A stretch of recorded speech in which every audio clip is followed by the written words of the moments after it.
Yo querría especialmente referirme ahora a la cuestión de la violencia.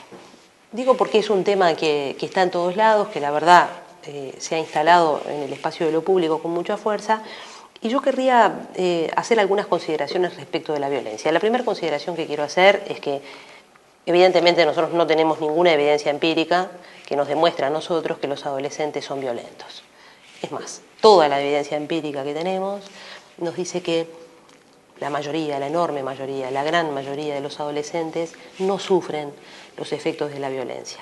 Pero eso no omite que nosotros tengamos que pensar qué está pasando con algunas expresiones violentas de algunos gurises. Y yo quiero traer el pensamiento de un autor que se llama Pierre Kammerer, que también es un psicoanalista, y que él trabaja en instituciones de encierro en Francia, en París, con adolescentes. Y él dice, cuando uno trata de comprender la cuestión de la violencia en los gurises, no tiene más que preguntarse qué padres ha tenido.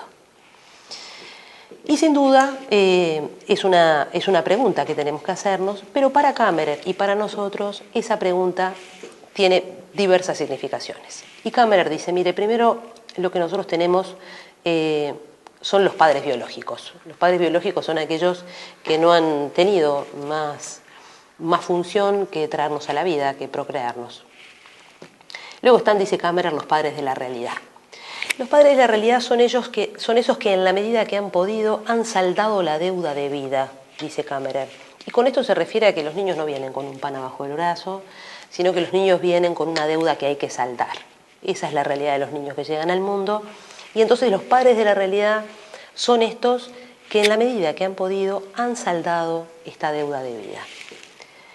Luego están, dice Kammerer, las imagos parentales. Es decir, los padres que ahora están adentro de lo psíquico. Quiero decir que los padres, las imagos parentales, no son la mamá y el papá de la realidad, sino que son la traducción que todos hacemos para meter para adentro a los padres de la realidad. De manera que las imagos parentales no coinciden con los padres de la realidad, son esa traducción que cada sujeto hizo de los padres de la realidad. Y digo esto porque muchas veces en la gestión de las políticas públicas, incluso las educativas, salimos a buscar en los padres de la realidad las causas reales y definitivas de los modos que toman algunos gurises.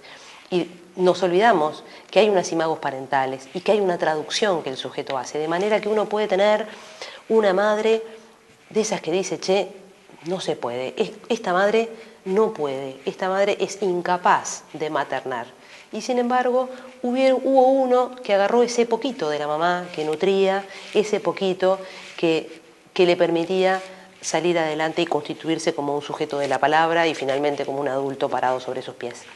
Y otros tuvieron quizás praderas de maternaje y no supieron aprovechar, no supieron tomar todo lo que allí había, porque hicieron una traducción y porque las imagos parentales no son los padres de la realidad. Y esto nos alerta mucho, insisto, en que nosotros no podemos encontrar las explicaciones de lo que pasa, de lo que les pasa a algunos gurises, saliendo a buscar exclusivamente a la madre y al padre de la realidad. Y en cuarto punto, dice Kammerer, están las postas parentales. Y las postas parentales en la adolescencia son especialmente relevantes. Kammerer dice, las postas parentales son esos adultos que se nos han vuelto especialmente significativos. Y ustedes saben, porque para comprender esto simplemente hay que hacer un ejercicio de memoria y retrotraerse un poco a la propia adolescencia, para reconocer que en la adolescencia de todos nosotros siempre hay 1, 2, 3 adultos que se volvieron especialmente significativos. Estos adultos, dice Kammerer, son las postas parentales. Y dice Kammerer, una posta parental son unos adultos que parecen saber algo de las preguntas que los inquietan. De manera que en la adolescencia, y por suerte la adolescencia es el tiempo de salida de lo familiar, de salir a buscar, más allá del territorio de lo familiar, la propia identidad. Y esto supone que uno se encuentra con un conjunto de pares que por supuesto son los más importantes en esta etapa, pero encuentra a otros adultos, unas postas parentales distintos a los padres que ofrecen a los adolescentes una alternativa identitaria. Por suerte existen unas postas parentales en donde cada uno puede retramitar su identidad y no andar como única posibilidad identitaria la identidad del padre o la identidad de la madre. De manera que estas postas parentales son, y en un curso dirigido a docentes tenemos que dimensionar que las principales postas parentales son los docentes.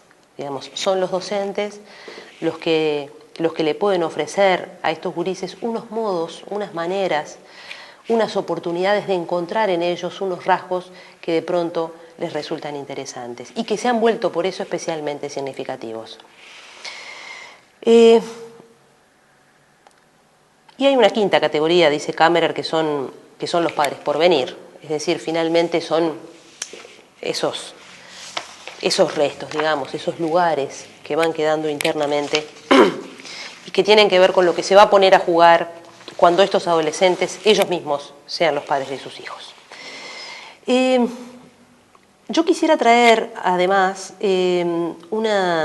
a un autor que se llama Philippe Mérieux, sobre la base de un texto que se llama Frankenstein Educador,